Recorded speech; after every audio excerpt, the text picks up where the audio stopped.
हाँ दोस्तों, आज हम चर्चा करने वाले हैं हिंदी में क्या कहते हैं संज्ञा की परिभाषा एवं उसके प्रकार के बारे में जानकारी देंगे।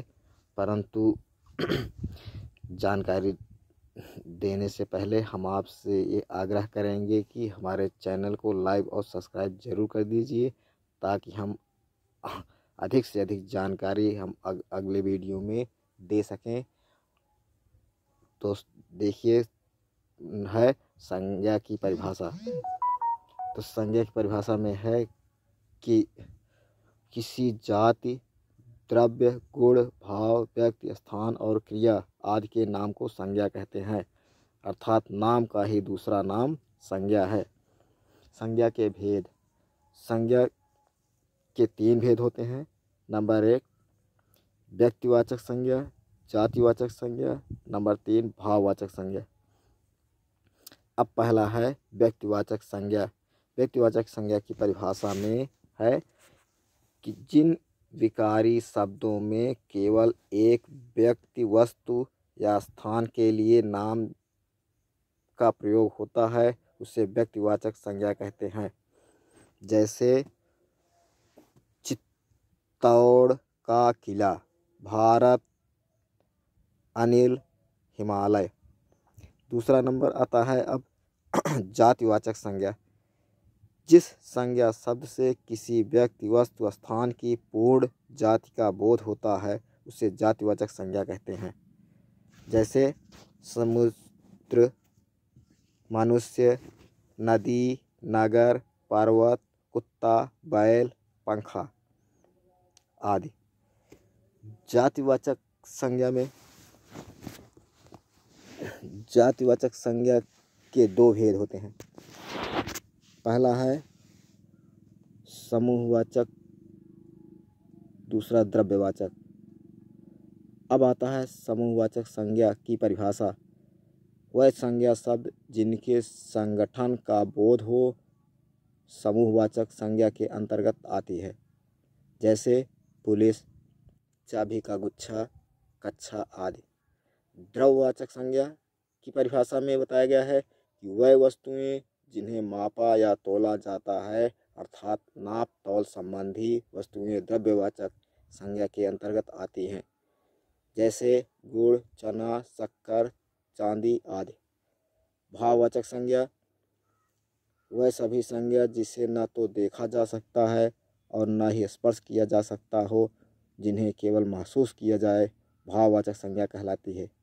जैसे दर्द, प्रेम, क्रोध, भूख, प्यास, शर्म, मोह, लोभ, प्राण, वीरता, प्रेम, ईमानदारी आदि। ये तो हुई संज्ञा एवं उनके प्रकारों की परिभाषा। अब इसके बाद आता है सर्वनाम की परिभाषा। सर्वनाम में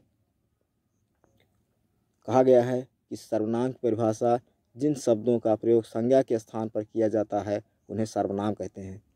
सरल शब्दों में सर्व अर्थात सब, नामों या संज्ञाओं के बदले जो शब्द आते हैं वह सर्वनाम कहलाते हैं। सर्वनाम शब्द में मैं, तू, वह, आप, वह, कोई, हम, तुम, कुछ, कौन, क्या, जो, सो, उसका आदि, ये सब सर्वनाम शब्द हैं। अब इसके बाद आता है सर्वनाम के भेद। सर्वनाम के भेद 6 होते हैं। 1 पुरुषवाचक सर्वनाम। नंबर 2 निजवाचक सर्वनाम। नंबर 3 निश्चयवाचक सर्वनाम। नंबर 2 अनिश्चयवाचक सर्वनाम। नंबर 3 संबंधवाचक सर्वनाम। नंबर 6 अगला नंबर है संबंधवाचक सर्वनाम। फिर अगला नंबर है प्रश्नवाचक सर्वनाम। अब इसके बाद आता है पुरुषवाचक सर्वनाम की परिभाषा। जिन सर्वनाम शब्दों से व्यक्ति का बोध होता है उन्हें पुरुषवाचक सर्वनाम कहते हैं। पुरुषवाचक सर्वनाम पुरुषों, स्त्री या पुरुष के नाम के बदले आते हैं। जैसे मैं आता हूँ, तुम जाते हो। पुरुषवाचक सर्वनाम 3 प्रकार के होते हैं। नंबर 1 उत्तम पुरुष, नंबर 2 मध्यम पुरुष, नंबर 3 अन्य पुरुष। अब उत्तम पुरुष की परिभाषा में कहा गया है कि जिन सर्वनामों का प्रयोग बोलने वाला अपने लिए करता है उन्हें उत्तम पुरुष कहते हैं। जैसे मैं, हम, मुझको, हमारी, मैंने, मुझे आदि। मध्यम पुरुष में कहा गया है कि जिन सर्वनामों का प्रयोग सुनने वाले के लिए किया जाता है उन्हें मध्यम पुरुष कहते हैं। जैसे तुम, तुम्हें, आप, तुम्हारे, तुमने, आपने आदि। और तीसरा नंबर आता है अन्य पुरुष। अन्य पुरुष को संस्कृत भाषा में प्रथम पुरुष ही कहते हैं।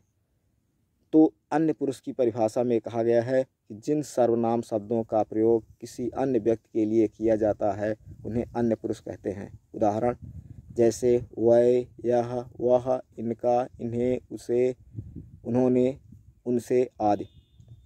अब दूसरा नंबर आता है सर्वनाम में निजवाचक सर्वनाम। निजवाचक सर्वनाम की परिभाषा में कहा गया है जिन निजवाचक सर्वनाम आप, स्वयं या खुद होता है जिसका प्रयोग हम अपने लिए करते हैं। जैसे राम वहाँ स्वयं चला जाएगा, ईश्वर ने भी उन्हीं का साथ दिया है, जो अपनी मदद आप करता है। अब तीसरा नंबर आता है निजवाचक सर्वनाम। निश्चयवाचक सर्वनाम का प्रयोग किसी संज्ञा को निश्चित करने के लिए किया जाता है। उदाहरण जैसे यह मेरी पुस्तक है, वह मंदिर है। अब अगला नंबर आता है अनिश्चयवाचक सर्वनाम। जिस सर्वनाम शब्द